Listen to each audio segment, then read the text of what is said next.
नमस्कार दोस्तों, स्वागत है आपका अपना ही यूट्यूब चैनल टुडे एग्जाम पर।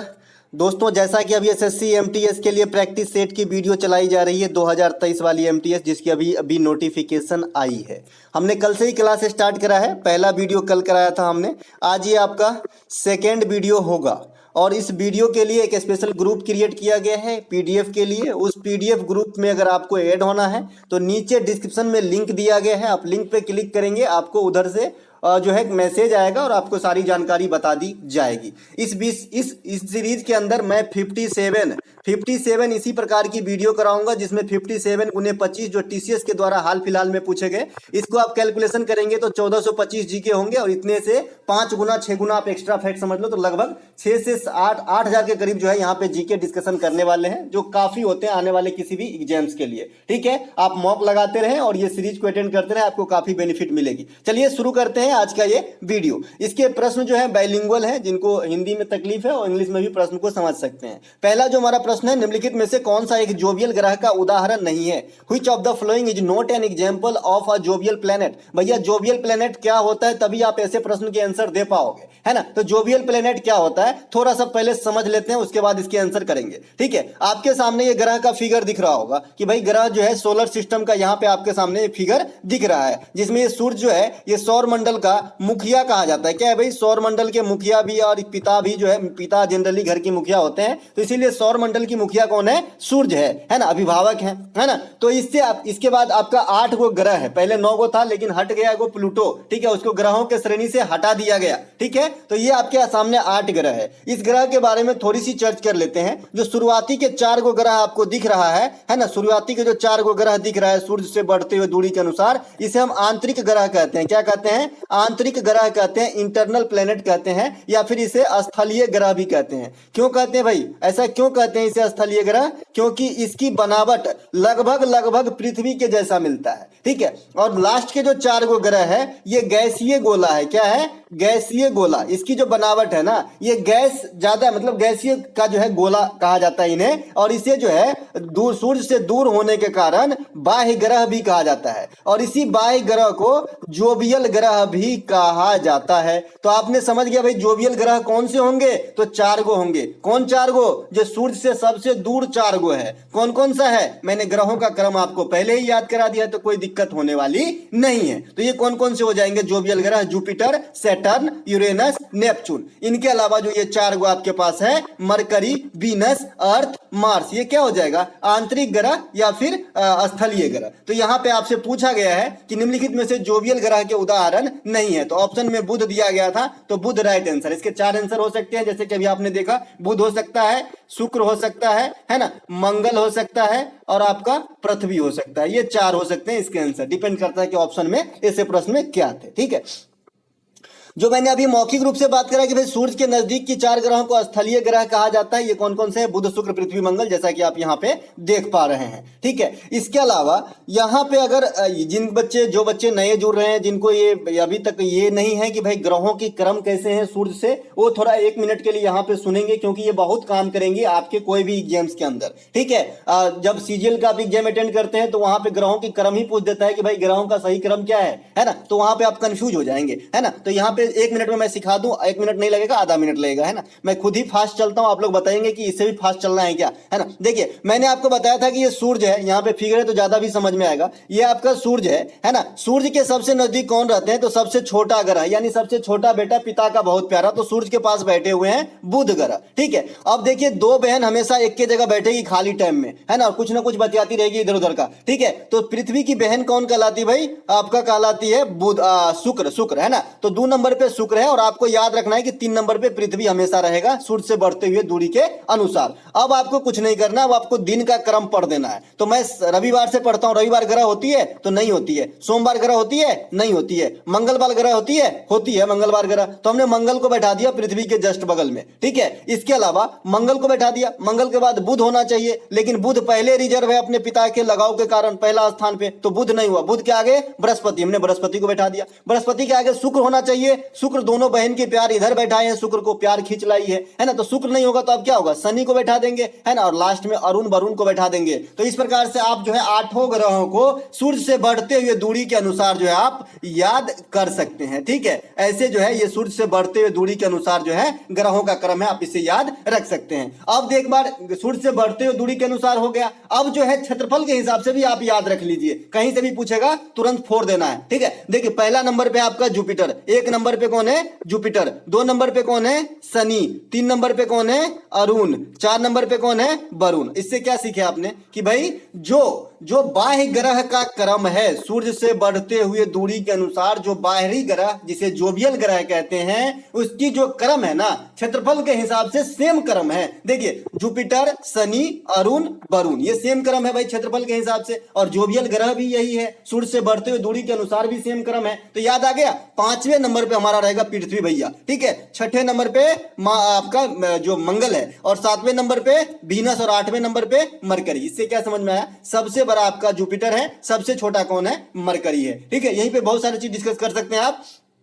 मरकरी और वीनस ये दो ऐसे उपग्रह हैं जिनके पास कोई माफ कीजिएगा, दो ऐसे प्लेनेट हैं जिसके पास अपना कोई उपग्रह नहीं है, यानी शुरुआती के दो के पास कोई उपग्रह नहीं है, शुरुआती के दो के पास कोई उपग्रह नहीं है। इसके अलावा पृथ्वी के पास कौन सा उपग्रह है भाई, एकमात्र उपग्रह है हमारा चंद्रमा। चंद्रमा यहीं पे स्थित आपका, क्या चंद्रमा में क्या स्थित है, सी ऑफ ट्रैंक्विलिटीज। ट्रैंक्विलिटीज, ट्रैंक्विलिटीज माने होता है भैया, है ना, शांति का क्षेत्र। तो शांति सागर कहाँ स्थित है, चंद्रमा पे स्थित है। ठीक है, चंद्रमा के अध्ययन को क्या कहते हैं, सेलेनोलॉजी कहते हैं। क्या कहते हैं, सेलेनोलॉजी कहते हैं। ठीक है, इसके अलावा जो चंद्रमा से संबंधित जो टर्म होते हैं उसे क्या कहते हैं, लूनर कहते हैं। कई बार टीसीएस ने एग्जाम में किया है कि सूर्य से संबंधित तो सोलर, और चंद्रमा से संबंधित तो लूनर। ठीक है, दोनों बात ध्यान रखेंगे। ठीक है, इसके अलावा सबसे अधिक जो उपग्रह है ना, ये फिर से शनि के पास हो गया है। अभी अभी बदल के ये दल बदलू है दोनों, जुपिटर और शनि। अभी हाल में बहुत जो है ये विवादास्पद हो जाएगा, इसीलिए टीसीएस ये क्वेश्चन अभी आपको हाल फिलहाल में नहीं करेगा।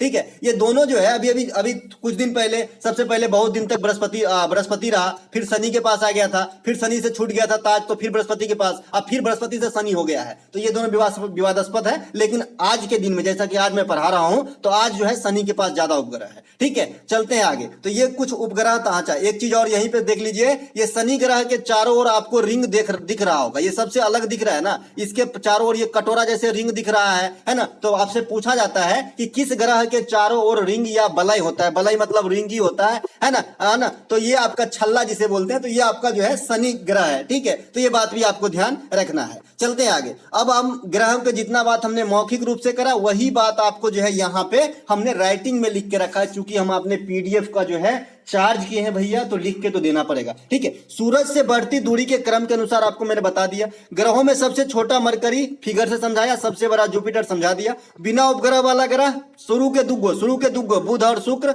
है ना। शुक्र ग्रह उल्टा दिशा में चक्कर लगाता है, चलिए वही पॉइंट छूट गया था।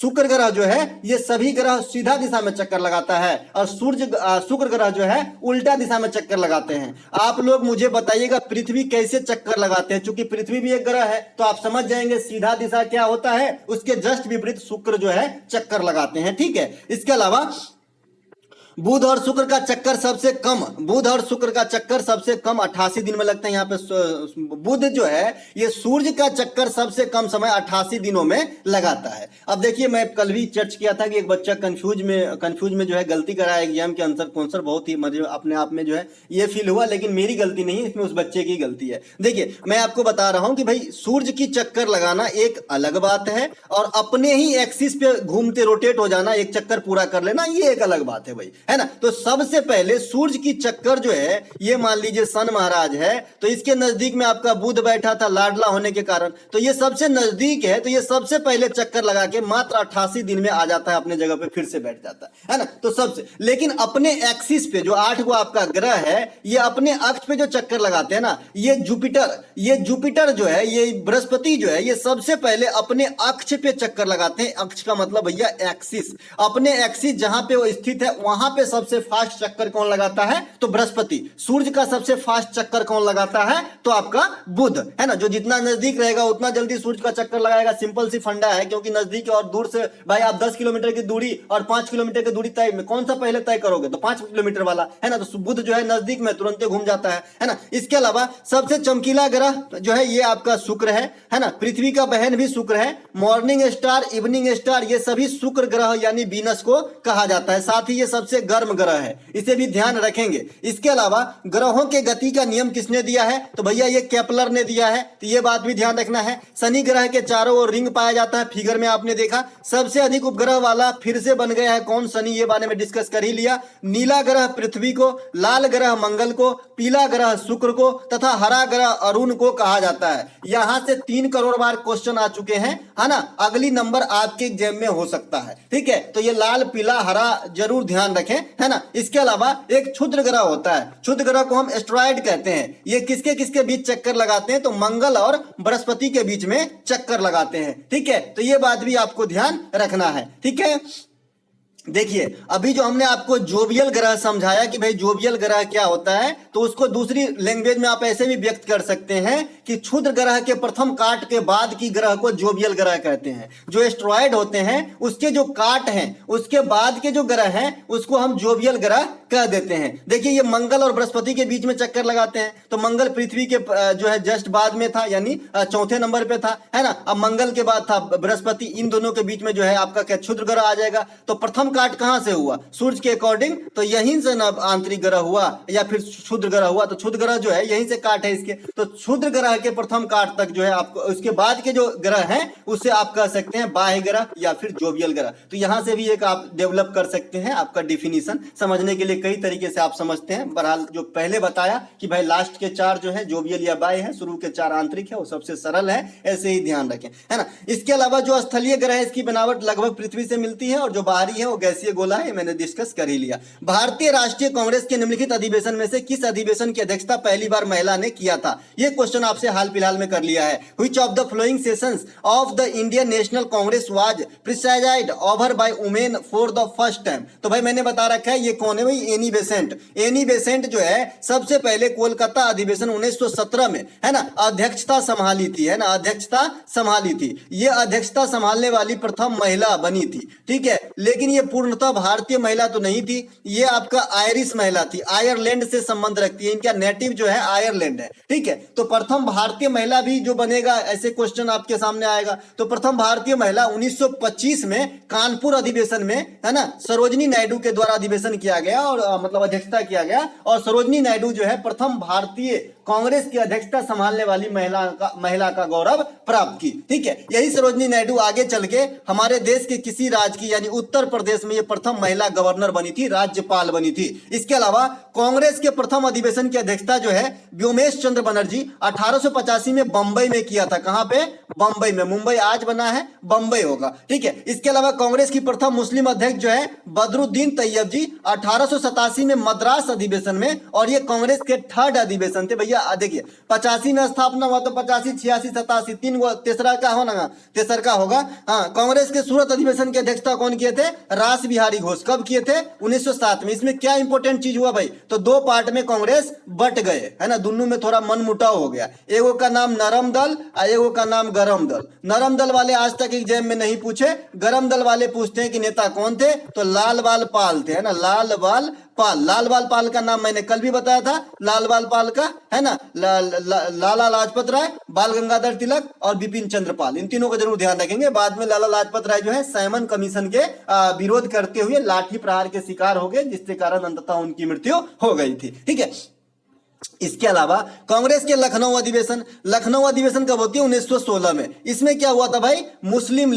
मुस्लिम लीग और आपका जो है भारतीय राष्ट्रीय नेशनल कांग्रेस, ये दोनों एक हो गए थे, ठीक है। दोनों में जो है गठबंधन हुआ यहाँ पर, ठीक है। इसके अलावा जो मनमुटाव हुआ था ना सूरत अधिवेशन में, नरम दल गरम दल में, इसमें जो है काफी ठंडक आ गई इस अधिवेशन में, ठीक है। कांग्रेस के बेलगांव अधिवेशन एकमात्र कौन किए थे भैया? महात्मा गांधी जी एक ही बार किए 1924 में, ठीक है। तो इसे भी ध्यान रखेंगे, डायरेक्ट पूछता है महात्मा गांधी ने कांग्रेस के अधिवेशन की अध्यक्षता कब संभाले थे। कांग्रेस के लाहौर अधिवेशन हमारे लिए काफी इंपोर्टेंट। यहाँ पे जो है जवाहरलाल नेहरू अध्यक्षता संभाले वाले थे। और इसमें क्या किया गया था, पूर्ण स्वराज की मांग की गई थी, पूर्ण स्वराज की मांग की गई थी। देखिए स्वराज शब्द का जो प्रयोग है ये 1906 के कांग्रेस अधिवेशन में किया गया था। दादा भाई नौरोजी इसकी अध्यक्षता कर रहे थे कोलकाता के अंदर। लेकिन यहाँ पे जो पूर्ण स्वराज की मांग की गया ना, ये आपका 1929 में किया गया और इसकी अध्यक्षता जो है जवाहरलाल नेहरू जी थे। ठीक है, इसके अलावा कांग्रेस के 1931 के कराची अधिवेशन, सरदार वल्लभ भाई पटेल, सीजीएल 2021 में पूछा गया ये क्वेश्चन है कि कराची अधिवेशन की अध्यक्षता किसने किया। क्यों पूछा गया, क्योंकि जो आजकल फंडामेंटल राइट आप देख रहे हैं ना,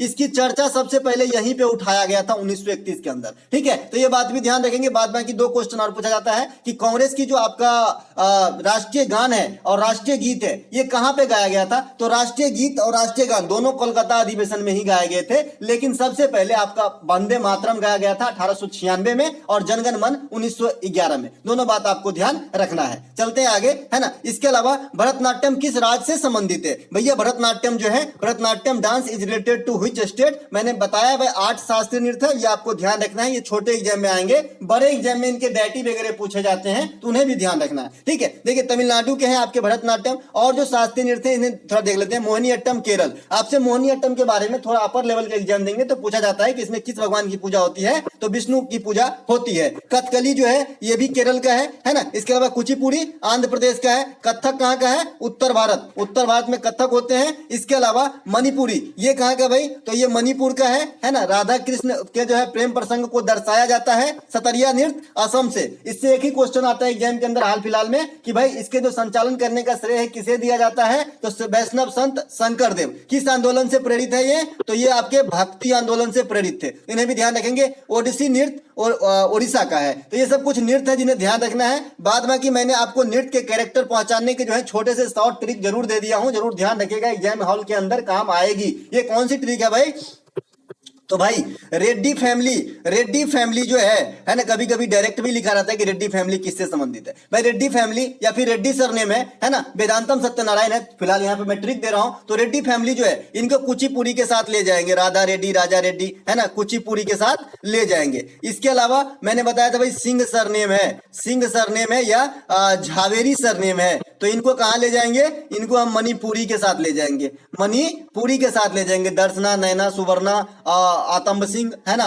सोनरिक सिंह, नल कुमार सिंह, ये सभी के सभी आपके मणिपुरी नृत्य के हैं। इसके अलावा हमने कहा महापात्रा सरनेम है, तो ये आपका कहां पे आ जाएंगे, ओडिसी के अंदर आ जाएंगे। इसके अलावा हमने कहा भाई महाराज सरनेम, तो महाराज सरनेम जो है ये हम कथक के साथ जो है ले जाते हैं। ठीक है, इसके अलावा 3-4 महिलाएं हैं जिसको जरूर ध्यान रखें, सितारा देवी, है ना, कलावती देवी, बिंबावती देवी, है ना, इन सबको जरूर ध्यान रखें। सितारा देवी कथक से हो जाएगा, कलावती देवी, चारू माथुर, ये सब जो है आपके मणिपुरी के हो जाएंगे। ठीक है, तो जरूर ध्यान रखें। इनके अलावा भारत का क्षेत्रफल विश्व में कुल भौगोलिक क्षेत्रफल का कितना प्रतिशत है। The area of India is that percentage of the total geographical area of the world. पूरे वर्ल्ड के ज्योग्राफिकल एरिया के कितने जो है भाग या फिर प्रतिशत जो है आपके इंडिया के पास है ना। तो भाई 2.4% जमीन में ही हम लोग सर्वाइव करते हैं। अगर आपको पूछा जाए कि इंडिया में विश्व के कितने प्रतिशत मतलब लोग निवास करते हैं या जनसंख्या का जो है कितने प्रतिशत इंडिया के अंदर रहते हैं, तो आजकल हमारे ख्याल से, पहले तो सारे 17-18 देते थे, अब जो अगर डाटा आएगा ना 21 वाला जनगणना का, तो पता चलेगा कि यहाँ 20 को भी क्रॉस कर गया है। तो अभी बहरहाल आपको 18% जो है याद रखना है ना। इसके अलावा भारत के 6 बड़े कंट्री, भारत से 6 बड़े कंट्री जो है ये आपके कौन कौन से हैं। भारत से 6 बड़े कंट्री, भाई 7वां है भारत, सभी को पता है कि भाई क्षेत्रफल के हिसाब से रैंकिंग में जो है ये हम 7th है। तो इनसे जो 6 बड़े बड़े कंट्री हैं ये कौन कौन से हैं, तो रूस है, कनाडा है, अमेरिका है, चीन है, ब्राजील है, ऑस्ट्रेलिया है। ये 6 वो देश हैं जो भारत से बड़े देश हैं क्षेत्रफल के अनुसार। ठीक है, अगर 8वां बात करेंगे भाई, 7वां हमारा प्यारा इंडिया, तो 8वां कौन होगा, 8वां अर्जेंटीना है, अर्जेंटीना। आजकल एग्जामिनर ऐसे भी क्वेश्चन पूछने लगे हैं, जैसे आपने जैन धर्म के प्रथम तीर्थंकर तो याद कर लिया लेकिन सेकंड नहीं याद किया, तो सेकंड पूछ देगा। जैन धर्म के अंतिम 24वें तो याद कर लिया लेकिन 23वें पार्श्वनाथ साहब को भूल गए, तो ऐसे क्वेश्चन पूछ देते हैं, इसीलिए 8वां भी याद रखना जरूरी है। इसके अलावा भारत के जो जनसंख्या के मामले में जनगणना 2011 के अनुसार दूसरी है, सेकंड है चाइना के बाद, है ना।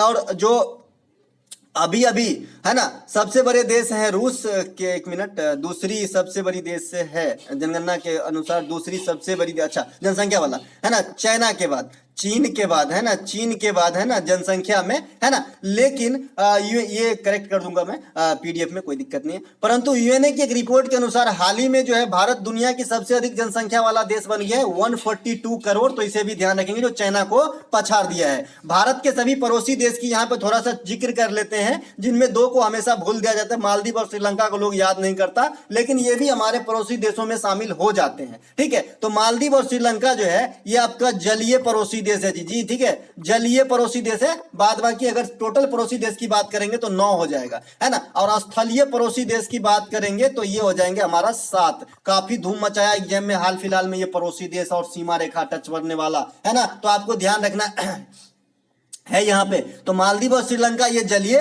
बाद में अफगानिस्तान, पाकिस्तान, नेपाल, भूटान, बांग्लादेश, म्यांमार और चीन। कितने हो गए? 2 4 5 2 7। तो ये 7 जो है आपके स्थलीय सीमा साझा करते हैं, जिनमें से पाकिस्तान जो है आपका लैंड वाला सीमा और वाटर वाला सीमा, ये दोनों साझा करते हैं। इन्हें भी ध्यान रखेंगे। चलते हैं आगे। अच्छा, बांग्लादेश के साथ सबसे लंबी सीमा लगती है, अभी नीचे मिल जाएगा। बांग्लादेश के साथ सबसे लंबी सीमा लगती है भारत का 4096 किलोमीटर के करीब। इसके अलावा सबसे छोटकू सीमा अफगानिस्तान के साथ 106 किलोमीटर पीओके वाले इलाके में, जम्मू जो इधर तो हो जाएगा आपके जो जहां पे पहले जम्मू कश्मीर अब तो डिवाइड हो गया, वहीं पे पीओके है जो पाकिस्तान के अंतर्गत है ना। तो वहीं पे लगता है छोटकू सा सीमा। इसके अलावा वर्ष 1922-23 में गठित स्वराज पार्टी के अध्यक्ष कौन थे? Who was the president of the Swaraj party formed in 1922-1923? तो भैया स्पेशली जो स्वराज पार्टी बन के पूर्णतः तैयार हुआ था 1923 में हुआ था, लेकिन असहयोग आंदोलन आपके कब बंद हो गए थे? तो 1922 में बंद हो गया था। 1922 में जब बंद हो गया था असहयोग आंदोलन, तो ये बहुत सारे पार्टी की निर्माण हुई अलग अलग, ठीक है, क्योंकि बहुत सारे नेता जो असहयोग आंदोलन से जुड़े हुए थे वो नहीं चाह रहे थे कि भाई असहयोग आंदोलन जो है बंद किया जाए। लेकिन गांधी जी ठहरे अहिंसा के रास्ते पे चलने वाले इंसान, तो उन्होंने जो है बंद करने का निर्णय लिया था, जिससे बहुत सारे जो है नेता अलग होकर अपनी अपनी स्वतंत्र पार्टी का निर्माण करा, जिसमें से एक मोतीलाल नेहरू और चित्तरंजन दास के द्वारा स्वराज पार्टी की जो है गठन किया गया था, जिसकी अध्यक्षता स्वराज जो है चित्तरंजन दास जी संभाले थे। ठीक है, चौरा चौरी हत्याकांड कब होती है? स्पेशली क्वेश्चन पूछे जाते हैं। तो 1922 में होती है। इसी के कारण असहयोग आंदोलन जो 1920 से रन किया था बंद हो गया था। मोतीलाल नेहरू और चित्तरंजन दास असहयोग आंदोलन में भाग लेने के लिए अपनी जो वकालत की जो पेशा था उनको त्याग कर दिया था। ये क्वेश्चन आपसे सीएचएसएल में पूछा गया था कि मोतीलाल नेहरू और चित्तरंजन दास ने किस आंदोलन के दौरान अपनी वकालत छोड़ दी थी? तो ये आपका हो गया भैया असहयोग आंदोलन। असहयोग आंदोलन की शुरुआत 1920 में महात्मा गांधी ने किया था। महात्मा गांधी के द्वारा चलाए गए कुछ अन्य आंदोलन, वैसे मैंने आपको गांधी युग में दर्शन करा दिया हूं, मात्र 2 से 3 मिनट में पूरे गांधी युग की बात बता दिया हूं। अगर आपको याद हो, जो बच्चे नए हैं थोड़ा सा सुनेंगे यहाँ पे। महात्मा गांधी ने भारत के लिए कुछ आंदोलन, जैसे चंपारण सत्याग्रह, जब दक्षिण अफ्रीका से गांधी जी 1915 में लौटे तो भारत में ये इनका पहला सत्याग्रह था। 1917 में बिहार के चंपारण में तिनकटिया पद्धति के खिलाफ राजकुमार शुक्ल वहां के किसान थे, उनके आमंत्रण पे बिहार गए थे। ठीक है, फिर खेरा सत्याग्रह, ये गुजरात में होती गुजरात में अहमदाबाद मिल वाली भी सत्याग्रह 1918 में ही होता है, दोनों अलग अलग चीजें। ठीक है, दांडी मार्च 1930 में होती है। भारत छोड़ो आंदोलन 1942 में होती है। तो ये मोटे मोटे जो है आपके गांधी जी के द्वारा चलाए गए आंदोलन है। भारतीय, अच्छा, गांधी जी के कुछ किताब है जिसमें मैं एक्सपेरिमेंट तुत जो है उनके कथा आत्मकथा है, तो उन्हें भी ध्यान रखेंगे। प्रसिद्ध भारतीय डॉक्टर एपीजे अब्दुल कलाम साहब की आत्मकथा को ... किस नाम से जाना जाता है? By what name is the autobiography of the famous Indian scientist doctor APJ Abdul Kalam known? तो भाई तो इन्हें जो है ए विंग्स ऑफ फायर, अग्नि की उड़ान, आप जरूर जो है सुने होंगे। तो इनके किताब के नाम है जो इनके आत्मकथा है। हाँ, तो कौन से आंसर हो जाएंगे भैया? तो एपीजे अब्दुल कलाम साहब की जो आत्मकथा है, ऑटोबायोग्राफी है, उनका नाम है विंग्स ऑफ फायर, अग्नि की उड़ान। इसके अलावा एपीजे अब्दुल कलाम साहब को भारत का मिसाइल मैन कहा जाता है, जो अपने चैनल की लोगो भी है ना। एपीजे अब्दुल कलाम साहब देश के 11वें राष्ट्रपति के रूप में काम किए, एकमात्र वैज्ञानिक राष्ट्रपति। इनके अलावा इनके जो कार्यकाल के टर्म रहे राष्ट्रपति के रूप में 2002 से 2007 के बीच में रहे। इसके बाद भारत को प्रथम महिला राष्ट्रपति मिला था, प्रतिभा देवी पाटिल सिंह। ठीक है, इसरो के भूतपूर्व चीफ के सिवन को जो है रॉकेट मैन ऑफ इंडिया कहा जाता है। मैंने जल मैन बताया है। राजेंद्र को कहा जाता है वाटर आपका आपका जो टाइगर मैन है कैलाश सांखला को, और पक्षी मैन सलीम अली को कहा जाता है इंडिया स्तर पे, तो इन्हें भी ध्यान रखेंगे। इसके अलावा ब्रिटेन के किस प्रधानमंत्री ने 44 दिनों तक कार्यभार संभालने के बाद 20 अक्टूबर 2022 को इस्तीफा दे दिया? Which prime minister of Britain resigned on 20 October 2022 after taking charge for 44 days? भैया ये क्वेश्चन तो अब बिरले पूछे जाएंगे हूबहू, लेकिन इससे स्टैटिक्स फॉर्म में क्वेश्चन बनता है, इसीलिए मैंने इसे हूबहू रख लिया है। स्टैटिक फॉर्म में आपसे क्वेश्चन बनेगा कि ब्रिटेन में सबसे कम दिन तक प्रधानमंत्री के पद पे रहने वाले प्रधानमंत्री का नाम, तो भैया ये भी हो जाएगा लीज ट्रस। मात्र 44 दिन तक जो है प्राइम मिनिस्टर के पोस्ट पे रही ब्रिटेन के अंदर, और ये लेडीज हैं, इन्होंने इस्तीफा दे दिया था। हमारे यहाँ चाहे कुछ भी हो जाए इस्तीफा तो नहीं देंगे जब तक, समझ रहे हैं आप, है ना। लेकिन वहां पर जैसे ही समझ गया कि मैं अपने कर्तव्य के जो मतलब अनुसार खरे नहीं उतर पा रहा हूं, तो सीधे इस्तीफा, अपने पोस्ट की मोह नहीं करते हैं, इसीलिए वो विकसित है भाई, है ना। वर्तमान में ब्रिटेन के प्रधानमंत्री कौन है? ऋषि सुनक है, जो ये प्रथम हिंदू प्रधानमंत्री है। आज तक ब्रिटेन में कोई हिंदू प्रधानमंत्री नहीं बने थे, खास करके, और ये भारतीय मूल के भी हैं, है ना। आपका कौन? ऋषि सुनक, सुधा मूर्ति और जो इंफोसिस के जो फाउंडर हैं उनके दामाद हैं, है ना। वर्तमान में इंग्लैंड के महाराज कौन है? चार्ल्स तृतीय। अभी अभी आप जो सुने होंगे कुछ दिन पहले महारानी एलिजाबेथ द्वितीय की मृत्यु हो गई, उसके बाद जो है वहां का चार्ज कौन लिए हैं? तो वहां राष्ट्रपति तो होते नहीं है, राजा रानी होते हैं, तो अभी राजा हैं चार्ल्स तृतीय, ठीक है। तो ये करंट से बन सकता है। ऋषि सुनक ब्रिटेन के पहले हिंदू प्रधानमंत्री थे। आजादी के समय ब्रिटेन के महाराज कौन थे? देखिए ये क्वेश्चन अभी टीसीएस को काफी पसंद होने लगा है कि आजादी के समय ब्रिटेन में क्या चल रहा था, ठीक है। तो आजादी के समय ब्रिटेन के महाराज जॉर्ज 6 थे, तो इसे भी ध्यान रखेंगे। जॉर्ज 6 जो है एलिजाबेथ सेकंड के पिता हैं। इसके अलावा आजादी के समय ब्रिटेन के प्रधानमंत्री कौन थे? तो क्लेमेंट एटली, और किस पार्टी से थे? तो लेबर पार्टी से। किस पार्टी से? लेबर पार्टी से। मैंने ये पार्टी का नाम भी पूछते देखा एग्जाम के अंदर कि भाई भारत को जो स्वतंत्रता मिली उस समय वहां के प्रधानमंत्री क्लेमेंट एटली थे, तो वो किस पार्टी से थे? तो लेबर पार्टी से, ठीक है। दुनिया में सबसे पहले औद्योगिक क्रांति कब हुआ? इंग्लैंड के अंदर, ये मैंने कल भी बताया था, है ना। और एशियाई कंट्री में सबसे पहले औद्योगिक क्रांति कहां आई? जापान के अंदर। तो इसे भी बात आपको ध्यान रखना है। एशियाई कंट्री में जापान में, अब पूरे दुनिया में इंग्लैंड में सबसे पहले जो है औद्योगिक क्रांति आई थी। वाकर कप किस खेल से संबंधित है? तो भैया Walker Cup is related to golf, तो ये गोल्फ से संबंधित है। राइडर कप भी गोल्फ से संबंधित है। गोल्फ होता है ना इस प्रकार से, ऐसा रहेगा गेंद को मारेगा, एक बिल रहता है, इसमें घुसता है गेंद, है ना। मैं तो कभी खेला नहीं, पिक्चर वगैरह में देखे हैं, है ना। ये काफी महंगा खेल है भाई, अमीरों का, है ना। इसके अलावा गोल्फ से संबंधित कुछ टर्म है, जैसे वर्डी है, ईगल है, हैंडीकैप है ना। हैंडीकैप मतलब जो होता है ना आपका डिजेबल्ड पर्सन होता है, उसे हैंडीकैप भी कहते हैं। तो ये सब इनसे जुड़ा हुआ है, जैसे बीमर सब जुड़ा हुआ है क्रिकेट से, है ना। उसी प्रकार से गोल्फ के कुछ महान खिलाड़ी हैं, जैसे इंडिया के स्तर, भारत विदेश के स्तर पे टाइगर वुड्स, इंडिया के स्तर पे जो गोल्फ है ये आपका जीव मिल्खा सिंह, है ना। जीव मिल्खा सिंह, ये मिल्खा सिंह जो है ना उनके पुत्र हैं। और अदिति अशोक को कई बार पूछा गया कि ये किस खेल से संबंधित है, तो ये भी गोल्फर महिला है ना। तो इसे भी ध्यान रखेंगे। इसके अलावा थॉमस कप जो है ये पुरुष बैडमिंटन से, और उबेर कप महिला बैडमिंटन से। करंट सेक्शन से यहां से क्वेश्चन बनेंगे कि थॉमस कप 2022 के विजेता कौन है और उबेर कप 2022 के विजेता कौन है। मैंने बता रखा है थॉमस कप 2022 के विजेता इंडिया है अपना, इंडोनेशिया को हराकर प्रथम बार, है ना। और जो उबेर कप है, जो महिला वाला बैडमिंटन की कप है, इनके विजेता कौन है? तो साउथ कोरिया है। तो ये दोनों बात जरूर ध्यान रखेंगे, है ना। दोनों बात जो है आपको ध्यान रखना है। इसके अलावा जुल्स रिमेट कप, है ना, रॉबर्ट्स कप, डूरंड कप, ये सब फुटबॉल से संबंधित है, तो इन्हें भी ध्यान रखेंगे। भारतीय खिलाड़ी नारायण कार्तिकेयन फार्मूला 1 रेस से है ना। पंकज आडवाणी बिलीवियर्स या जो है बिलीवियर्स से संबंधित है ना। तो ये बात भी आपको ध्यान रखना है। अभी अभी आपको जो है किसको पूछा था भाई? नारायण कार्तिकेयन को पूछा था, ठीक है।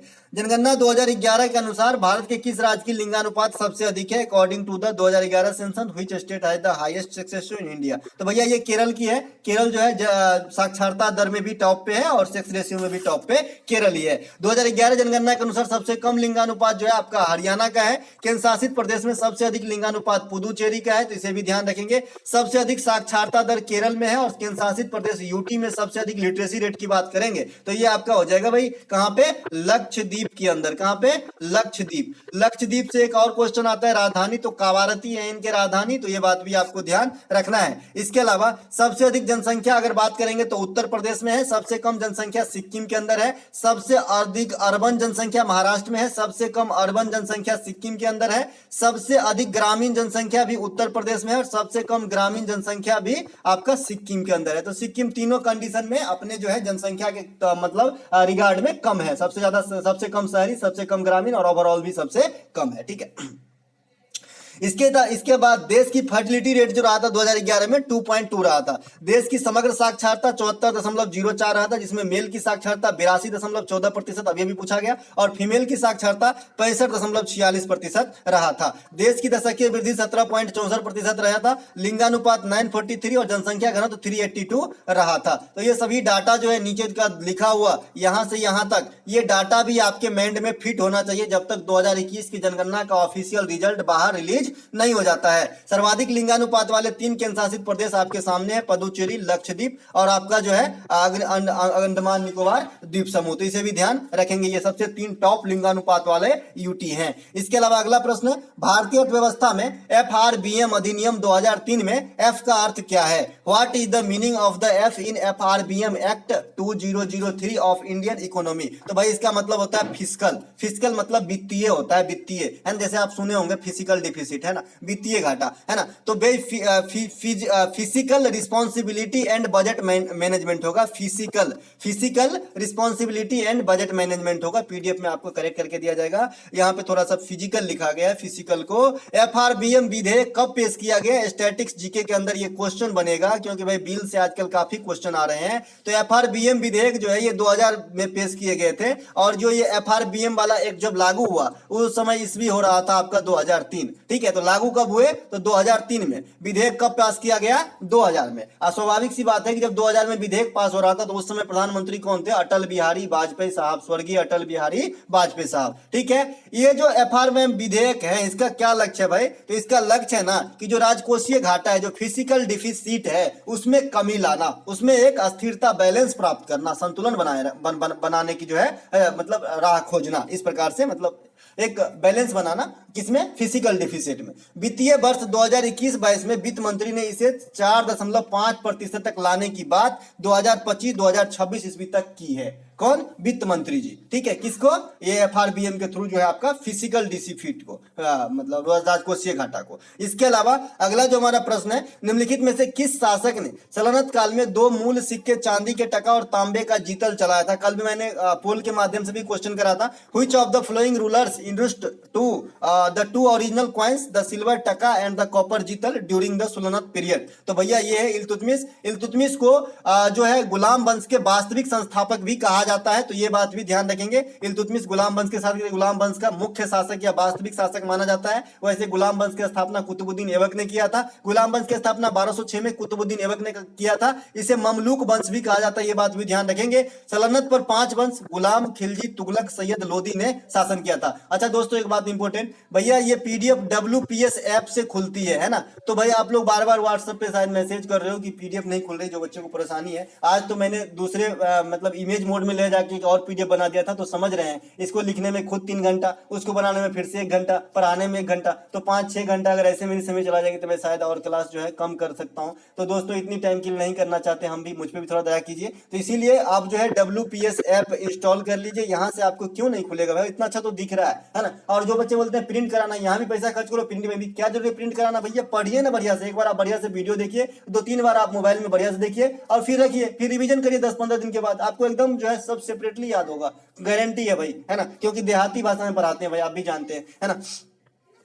गुलाम वंश की स्थापना 1206 में जो है कुतुबुद्दीन ऐबक ने की थी। इसे ममलूक वंश भी कहा जाता है, लेकिन अगर आपको वास्तविक संस्थापक बोला जाए तो इल्तुतमिश को लगाइएगा। इल्तुतमिश के बेटी ही रजिया सुल्तान हुई, जो गुलाम वंश की प्रथम महिला शासिका या फिर भारत की प्रथम महिला शासिका बनी थी। सल्तनत पे 5 वंश ने शासन किया था, गुलाम, खिलजी, तुगलक, सैयद लोदी। सबकी जो है मतलब संस्थापक के बारे में मैंने कल बताया ही था। तो मैं चलता हूँ आगे। नहर निर्माण की प्रक्रिया सबसे पहले गयासुद्दीन तुगलक ने जो है आपको शुरू किया था, लेकिन बड़े पैमाने पर फिरोज शाह तुगलक। सिजदा और पैबोस की जो प्रथा है ये आपका बलबन ने, जो गुलाम वंश के थे। इसके अलावा तुर्कान ए चिहलगानी बाजार नियंत्रण प्रणाली, है ना, तो तुर्कान ए चिहलगानी जो है ये इल्तुतमिश ने किया था, और बाजार नियंत्रण प्रणाली जो है ये अलाउद्दीन खिलजी ने किया था। इसके अलावा लाख बख्श कुतुबुद्दीन ऐबक को कहा जाता है, सिकंदर एसानी अलाउद्दीन खिलजी को कहा जाता है, जूना खान मोहम्मद बिन तुगलक को कहा जाता है। तो ये सल्तनत काल के कुछ उपनाम है और कुछ जो काम है तो इन्हें जरूर ध्यान रखें। पंडित संगीतकार और कंपोजर पंडित शिव कुमार शर्मा किससे संबंधित है? Indian musical and composer Pandit Shiv Kumar Sharma is related to, तो भैया ये संतूर प्ले करते थे, आप सभी जानते हैं। पंडित शिव कुमार शर्मा का जन्म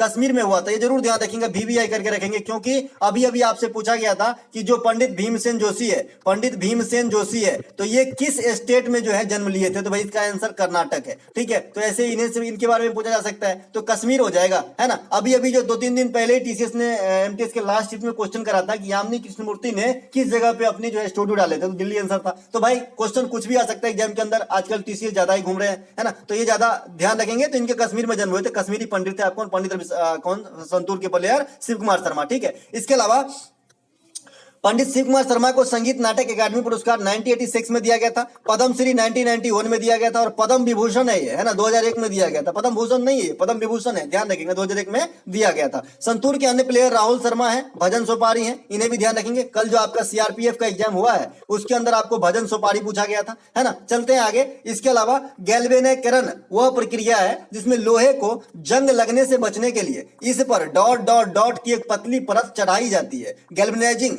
the process in which iron is coated with a thin layer of dot dot dot to prevent it from rusting। भाई रस्टिंग से जो प्रिवेंट करने के लिए, यानी प्रिवेंट मतलब होता है मनाही, रोकना, है ना। तो भैया प्रिवेंट के साथ कोई भी निगेटिव शब्द न लगाना। अगर आप कभी अंग्रेजी में इस प्रकार के शब्द देखें, प्रिवेंट, फॉरबिड, तो इस प्रकार के कोई भी निगेटिव शब्द इसके साथ नहीं आता। यहाँ पर थोड़ा सा याद आ गया, बता दिया, ठीक है। और प्रिवेंट के साथ हमेशा फ्रॉम लगता है ना, जैसे प्रिवेंट फ्रॉम फायर, जैसे ट्रेन में लिखा रहता है आग से रक्षा, मतलब बचत करो, है ना। तो इस पे जस्ता का जो है क्लोटिंग जो है किया जाता है आपका गैल्वेनाइजेशन के अंदर, ठीक है, जस्ता का। लेकिन जंग से बचाने के लिए सिर्फ जस्ता का इस्तेमाल नहीं किया जाता है, कलर का पेंट भी लोग चढ़ा देते हैं, भाई कलर कर देते हैं, पेंट की परत चढ़ा देते हैं, तो इससे भी जंग से बचाया जा सकता है। लोहे पर जंग जो लगता है ना, ये किस अभिक्रिया का उदाहरण है? तो सबसे पहले तो ये ऑक्सीकरण अभिक्रिया का उदाहरण है ना। 1 मिनट, सही लिखा है जी, सही लिखा है। ये लोहे पर जंग लगने का कारण ऑक्सीजन और नमी के कारण जंग लगती है, एकदम सही भाई। ऑक्सीजन और नमी के कारण, नमी मतलब आर्द्रता, है ना, जो ह्यूमिडिटी है उसके कारण आपकी जो है जंग लगती है। लोहा पर जंग लगना एक रासायनिक ऑक्सीकरण अभिक्रिया। अब यहाँ पे देखो ऑक्सीकरण अभिक्रिया है, जो लोहा पे जंग लगता है, आपने सुना होगा ऑक्सीडेशन रिडक्शन, तो उसमें जो है ऑक्सीकरण अभिक्रिया है लोहा पर जंग लगना, ठीक है। जंग लगने से लोहे का भार क्या होता है? बढ़ जाता है, बहुत कम बढ़ता है लेकिन, ठीक है। जंग से बचाने हेतु जस्ता का परत या पेंट का जो है लेप चढ़ाया जाता है लोहा के ऊपर, तो ये बात भी ध्यान रखेंगे। लोहा के अयस्क भी आपके एग्जाम में पूछा जाता है जी, तो हेमाटाइट जो है ये सबसे प्यारा और सबसे अच्छा अयस्क है लोहा का, इसी से लोहे का निष्कर्षण किया जाता है, शुद्ध लोहे का। ये ओर है लोहा का, हेमाटाइट, मैग्नेटाइट, सीडेराइट, ये सब लोहे का जो है ओर है। इसके अलावा उड़ीसा के जो बादाम पहाड़ी है, यहाँ पे आजकल लोहा का ज्यादा खदान हो रहा है। कद्रमुख लोहा का खान जो इंडिया के अंदर है, ये आपका कर्नाटक के अंदर है, तो ये बात भी आपको ध्यान रखना है। इसके अलावा जस्ता की परत चढ़ाने की जो प्रक्रिया है इसे यस्दीकरण या गैल्वेनेशन कहा जाता है, अंग्रेजी में गैल्वेनेशन और हिंदी में यस्दीकरण। इसके अलावा निम्नलिखित में से कौन सा विटामिन हमारी त्वचा और आंखों के स्वस्थ रखने में सहायता प्रदान करता है? Which of the following vitamins help in keeping your skin and eyes healthy? तो भैया विटामिन ए, विटामिन ए देखिए, त्वचा यहाँ पे लगा के ना आपको ध्यान जस्ट बरगलाया है एग्जामिनर। त्वचा आप जानते हैं कि विटामिन सी काफी काम करता है त्वचा में, तो आपको सिर्फ ध्यान को जो है ना हटाया है, क्योंकि विटामिन सी आंख के लिए नहीं है। तो भाई यहाँ पे मेन दिन दोनों में किसकी वेटेज ज्यादा है? आंख की। आंख बहुत ही ज्यादा मतलब वैल्यूएबल आपका जो है अंग है, मतलब आपके शरीर के अंदर, तो यहाँ पे विटामिन ए होगा, ठीक है, जो दोनों काम कर लेता है। त्वचा के लिए भी थोड़ी मात्रा में फायदेदायक है और आंख के लिए पूरी मात्रा में फायदेदायक है, ठीक है। विटामिन ए को रेटिनॉल कहा जाता है रासायनिक भाषा में, यह आंख के लिए काफी उपयोगी होते हैं। तो इसके कमी से आंख के कई प्रकार के रोग होते हैं, जैसे ग्लूकोमा, ट्रकोमा, रतौंधी, मोतियाबिंद, है ना, ये सब जो है आंख की बीमारी है जी। ग्लूकोमा, ट्रकोमा, रतौंधी, मोतियाबिंद। और विटामिन ए को क्या कहते हैं? रेटिनॉल। गोल्डन राइस एक प्रकार का जो चावल है संशोधित, तो इसमें जो है काफी मात्रा में विटामिन ए होता है। बाद बाकी गाजर, पालक, इन सब में विटामिन ए काफी मात्रा में, केला में भी पाया जाता है। ये सब विटामिन ए के अच्छे स्रोत हैं। विटामिन बी कॉम्प्लेक्स में कितने विटामिन है भैया? 8 विटामिन है। तो ये डायरेक्ट भी पूछा गया है क्वेश्चन, इसलिए मैंने यहाँ यहाँ पे रखा है। विटामिन B1 को क्या कहते हैं भाई? थायमीन कहते हैं। इसके कमी से कौन से रोग होते हैं? बेरी बेरी रोग हो जाते हैं। विटामिन B2 को राइबोफ्लोविन कहते हैं। विटामिन C को एस्कॉर्बिक एसिड कहते हैं। विटामिन D को कैल्सीफेरॉल कहते हैं। विटामिन E को टेकोफेरॉल कहते हैं। तो ये आपका केमिकली नेम है इनका, तो इन्हें भी जरूर ध्यान रखें, विटामिन का है ना, तो इन्हें भी जरूर ध्यान रखें। इसके अलावा जल में घुलनशील विटामिन कौन कौन से हैं? तो एगो छोड़ के दूगो, तो बी और सी जो है आपके जल में घुलनशील विटामिन है। और वसा में जो फैट में घुलनशील विटामिन है, तो ये आपके कौन कौन से हैं? तो ए, ई, डी, के, ये सब फैट में जो है घुलनशील है ना। तो वाटर सोल्यूबल कौन से हो गए? बी और सी, मतलब एगो छोड़ के दूगो, तो इसे जरूर ध्यान रखें। इसके अलावा विटामिन के कमी के कारण जो है रक्त के थक्का नहीं जमते। विटामिन के कमी के कारण रक्त के थक्का नहीं जमते हैं। विटामिन के कमी के कारण रक्त ब्लड यानी ब्लड क्लॉट नहीं होता है ना। इसके अलावा विटामिन डी के कमी के कारण हड्डी से संबंधित बीमारी होती है, जिसका नाम एक है ऑस्टोमलेशिया और दूसरी बीमारी का नाम है रिकेट्स। इसमें हड्डी जो है ग्रोथ नहीं कर पाते हैं, इसीलिए छोटे बच्चे को धूप में सुखाया जाता है। ठीक है। ऑस्टियोलॉजी में आप जो है, इसमें अगर ऑस्टियो के अंदर लॉजी शब्द जोड़ दिया जाए तो हड्डियों का अध्ययन होता है। और लॉजी जिसकी भी एंडिंग वर्ड होती है, समझ जाइए किसी न किसी चीज की अध्ययन की बात कर रहा है, जैसे ऑन्कोलॉजी, कैंसर का अध्ययन, है ना। तो विटामिन ई के कमी से क्या होती है भाई? जनन क्षमता में कमी आती है। विटामिन सी के कमी से स्कर्वी रोग होती है, जो मसूड़े से खून आने लगती है। 2022 तक निम्नलिखित में से कौन सा राज्य भारत में कपास के अग्रणी उत्पादक है? तो भैया 2022 के ये जो है डाटा के अनुसार सबसे ज्यादा जो कपास का उत्पादन किया था, ये आपका किया था गुजरात, है ना। यहाँ पे किया था गुजरात जो है ये सबसे अधिक अग्रणी राज्य बने थे 2022 में कपास के उत्पादन के लिए। अच्छा, कपास यहाँ पे लिखा गया है, इसको मत कर लीजिएगा। कपास जो है, कपास की खेती किस मिट्टी में होती है?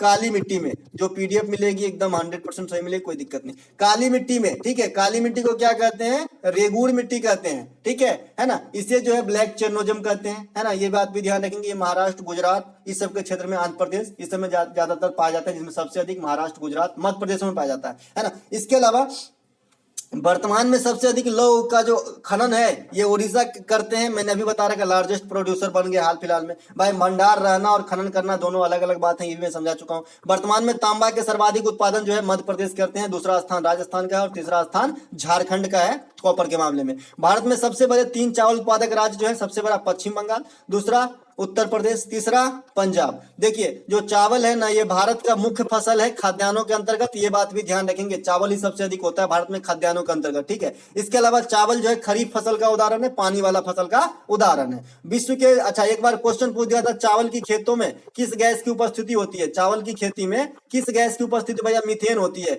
ये क्यों हो जाती है? क्योंकि चावल के खेत जो ऐसे मान लीजिए ये चावल का पेड़ है, पेड़ नहीं कर सकते, पौधा है, ये चावल की पौधा है, तो इसके नीचे जो पानी जमा रहती है जिसमें काई जमा हो जाते हैं ऐसे, है ना, और ये दलदली इसके नीचे बन जाती है जहां पे मीथेन गैस पाई जाती है, इसीलिए मीथेन गैस को दलदली गैस या मार्स गैस भी कहा जाता है, इसी पे ध्यान रखेंगे। इसके अलावा मोटे अनाज का सर्वाधिक उत्पादन जो है ये अमेरिका में होता है, इसलिए ध्यान रखेंगे। इसके अलावा भारतीय रेल, अच्छा भारतीय रेल किस वर्ष तक शुद्ध कार्बन उत्सर्जन बनने की योजना बनाया? शुद्ध जो है कार्बन उत्सर्जन जो है मतलब कम कर देगा, है ना, इस प्रकार से शून्य होना चाहिए, शून्य कार्बन उत्सर्जन, इस प्रकार से। तो भाई जो कार्बन की उत्सर्जन है वो शून्य करने का जो लक्ष्य रखा है भारतीय रेलवे, ये आपका 2030 तक रखा है ना। कार्बन इमिशन को जो है 2030 तक जो है करने का भारतीय रेलवे के द्वारा एक डाटा दिया गया है। हालांकि कभी आज तक ऐसा होता है क्या, है ना, इतना जितना कहते हैं उतना कोई करता है क्या? कभी कहा गया था कि 2024 तक जो है हर घर नल पहुंच जाएंगे, हमको नहीं लगता है कि ये भी पहुंच पाएंगे,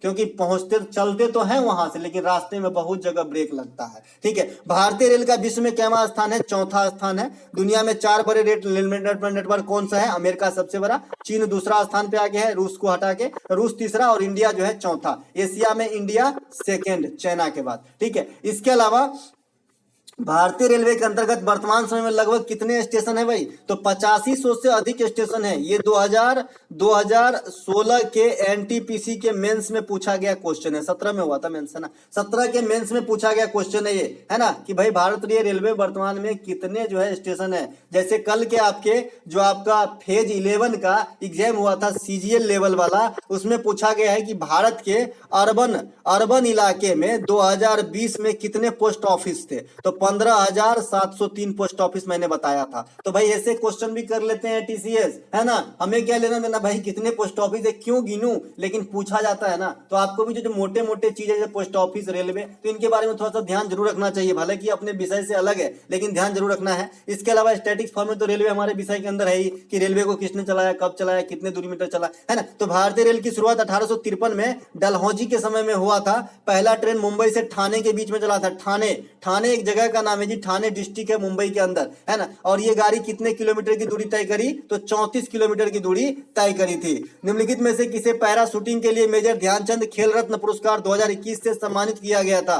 who among the following has been awarded the Major Dhyanchand Khel Ratna Award 2021 for para shooting. तो भैया ये अवनी लेखेरा को दिया गया था पैरा शूटिंग के अंदर। अवनी लेखेरा को पद्म श्री भी दिया गया 2022 में, इसे भी ध्यान रखेंगे। भारत के लिए प्रथम खिलाड़ी जो पद्म भूषण प्राप्त किए ये कौन है भाई, तो ये आपका देवेंद्र झाझड़िया है, इन्हें भी ध्यान रखेंगे, जो पैरा भाला फेंक से संबंधित है। इसके अलावा अवनी लेखेरा राजस्थान सरकार के अंदर बेटी बचाओ बेटी पढ़ाओ जो आपका स्कीम है 2015 में आया था, है ना, केंद्र सरकार की स्कीम। तो राजस्थान सरकार के लिए ये जो है ब्रांड एम्बेसडर का काम करता है। इसके अलावा 2022 में मेजर ध्यानचंद पुरस्कार जो है शरद कमल को दिया गया, जो टेबल टेनिस खेलते हैं और बर्मिंघम कॉमनवेल्थ गेम 2022 के अंदर इन्होंने 4 पदक प्राप्त किए। और 2022 के लिए एकमात्र खिलाड़ी को मेजर ध्यानचंद दिया गया है। पिछले साल 21 के लिए 12 खिलाड़ी को दिया गया था। देखिए मेजर ध्यानचंद पुरस्कार की शुरुआत जो है ये 1991 में राजीव गांधी खेल रत्न पुरस्कार के नाम से हुआ था। बाद में इसका नाम बदल के हॉकी के महान खिलाड़ी मेजर ध्यानचंद के नाम पे इसका पुरस्कार का नाम जो है मेजर ध्यानचंद पुरस्कार कर दिया गया।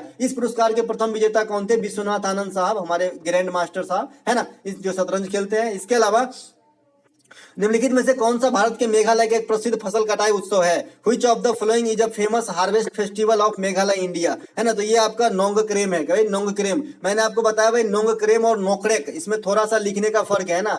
नोंगक्रेम और नोकरेक, जहां नोकरेक मेघालय के अंदर क्या है, जैव आरक्षित क्षेत्र है, वहीं पे नोंगक्रेम क्या है, फेस्टिवल है, फसली फेस्टिवल है। कहां पे होती है, मेघालय के अंदर होती है। मेघालय में बांग्ला महोत्सव होती है जो गारो जनजाति के द्वारा किया जाता है। सबसे पहले आप समझिए मेघालय में गारो, खासी और आपका जयंतिया, ये 3 जो है बड़े बड़े जनजाति, मतलब बहुत मात्रा में रहते हैं। बड़े बड़े जनजाति नहीं, जनजाति खासी जयंतिया,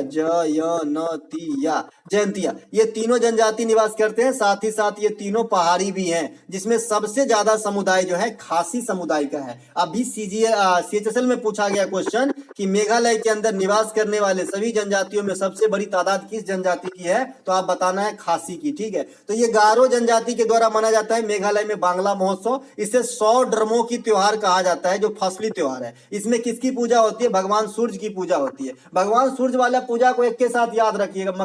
मकर जो है, मकर संक्रांति है, पोंगल है, ये आपका क्या हो जाएगा, नोंगक्रेम हो जाएगा, है ना। ये सब जो है ये छठ पूजा है, ये सब भगवान सूर्य से संबंधित जो है आपके त्योहार है। इसके अलावा इस त्योहार में मेघालय के अलावा ये जो त्योहार है आपका नोंगक्रेम, ये मेघालय के अलावा असम में भी होती है, नागालैंड के अंदर हो सकता है, असम में हो सकता है, नागालैंड के अंदर हो सकता है, और इसके अलावा जो आपका भारत के पड़ोसी देश बांग्लादेश है वहां भी होता है। तो ये प्रश्न यहां से निकाल के CHSL में ही पूछा गया कि भारत के किस पड़ोसी देश में मेघालय का एक त्योहार होता है, तो बांग्लादेश में होता है। कौन सा, नोंगक्रेम। तो इसे भी ध्यान रखेंगे। इसके अलावा मेघालय के कुछ अन्य त्योहार जैसे सेंगकूट नेम, भैया ऐसे ही नेम है, कीबोर्ड भी सपोर्ट नहीं करता भाई, सेंगकूट नेम। यह त्योहार खासी जनजाति के द्वारा मनाया जाता है, जो नवंबर माह में होता है, 22 या 23 नवंबर को फिक्स रहता है, ये भी है ना, इसे भी ध्यान रखेंगे। मेघालय गारो, खासी, जयंतिया 5 जनजाति है, जिसमें सबसे बड़ी जनजाति का समूह खासी है, जो मैंने अभी बता दिया था। इसके अलावा